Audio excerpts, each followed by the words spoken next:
Hello అండి, నమస్తే. Welcome to మీ ఫుడ్ ఎక్స్ప్రెస్ ఆదిరేటి రుచులు. ఈరోజు నేను చూపిస్తున్నాను తెలంగాణలో స్పెషల్ అండి. ఇది మాడ్చిన కారం అంటారు. అది కూడా పక్కగా ఊర్లలో చేసే విధంగా అనమాట. ఈ ఆమ్లెట్ కూడా అదే స్టైల్ ఇవాళ నేను చూపించేది. పల్లెటూర్లలో విరివిగా చేస్తారు. ముందుగా ఒక కడాయిలో ఏం చేస్తానంటే 1.5 టేబుల్ స్పూన్ ఆఫ్ జీలకర్రను వేసి మంచిగా డార్క్ కలర్ వచ్చేంత వరకు వేయించాలి. ఆ వేగిన తర్వాత ఆ జీలకర్ర స్మెల్ కూడా అదిరిపోతుంది. మీకు ఆ స్మెల్ చెప్పేస్తుంది, వెంటనే తీసి పక్కకు పెట్టండి. అదే కడాయిలో ఒక 1 ఇంచ్ సొంటి వేసి వేయిస్తూ దాంట్లోనే ఒక 50 గ్రామ్స్ ఆఫ్ ఎండుమిర్చి, లేదా కౌంట్లో చెప్పాలంటే కనుక ఒక 25 నుండి 30 వరకు ఎండుమిరపకాయలని తీసి వేయించాలి. ముందుగా అడ్డంగా చీల్చాలి, ఆ తర్వాత నిలువుగా కూడా చీల్చాలి. అలా చీలిస్తే మాత్రమే లోపల ఉన్న గింజలన్నీ బయటకు వస్తాయి. అండ్ కడాయిలో వేసినాక వేగే ప్రొసీజర్ కూడా మంచిగా అన్ని వైపులా సమానంగా వేగుద్ది అనమాట. కాబట్టి ఈ టిప్ మీరు మర్చిపోకండి. కొద్దిగా వేసాక మొత్తం పక్కకు పెట్టండి. ఆ తర్వాత కొద్దిగా కడాయిలో ఆయిల్ వేయండి. ఒక 1 టీ స్పూన్ ఆయిల్ వేస్తే చాలు. దీంట్లో మళ్ళీ ఆ ఎండుమిరపకాయలన్నీ వేసి వేయిస్తూ మంచిగా ఎర్రగా వేగుతున్నాయి అనిపించినప్పుడు ఆ గింజలు కూడా వేసి వేయించండి. ఇప్పుడు మళ్ళీ ఎండుమిరపకాయలన్నీ వేసి బాగా కలర్ వచ్చేంత వరకు, అంటే కొంచెం అక్కడక్కడ నల్లగా మాడినా పర్వాలేదు, దీని పేరే మాడ్చిన కారం, పక్కకు పెట్టేయండి. లాస్ట్కి ఈ గింజలు ఉన్నాయి కదా, వాటిని కూడా వేసి వేయించండి. ఇప్పుడు అన్నీ బాగా వేగినట్టు అనమాట.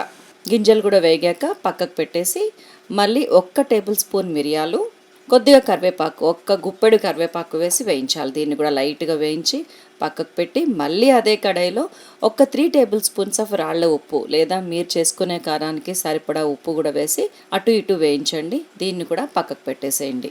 ఇప్పుడు మనకి వేయించాల్సినవి అన్నీ జమ అయినట్టే. ఫస్ట్ ఏం చేస్తారంటే రోట్లో జీలకర్ర వేసి దంచుకోవాలి. జీలకర్ర కొంచెం మెత్తగా నలిగిన తర్వాత మిగతా ఇంగ్రీడియంట్స్ అన్నీ కూడా వేసేసుకోవచ్చు, మెత్తగా దంచుకోవచ్చు. దీన్నే మీరు మిక్సీలో కూడా వేసి మెత్తగా పొడి చేసుకోవచ్చు.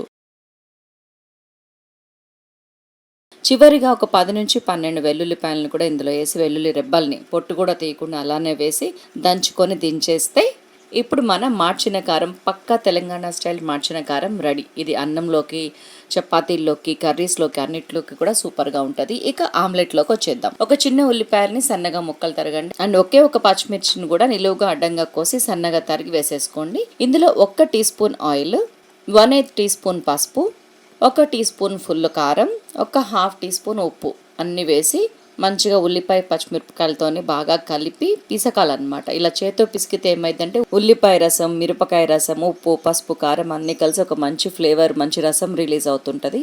ఇందులోకి ఒక 3 కోడిగుడ్లని 1 by 1 కొట్టి వేసేయండి.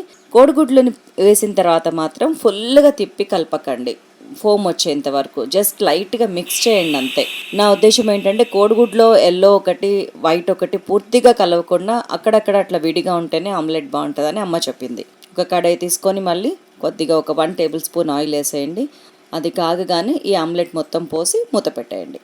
ఒకవైపు ఒక 2 నిమిషాల పాటు మగ్గిన తర్వాత మరోవైపుకి కూడా తిప్పి అటు కూడా కాలనిచ్చి లైట్గా ఒక 30-40 సెకండ్స్ ఉడకనిచ్చి దింపేయండి. దట్స్ ఆల్ అండి.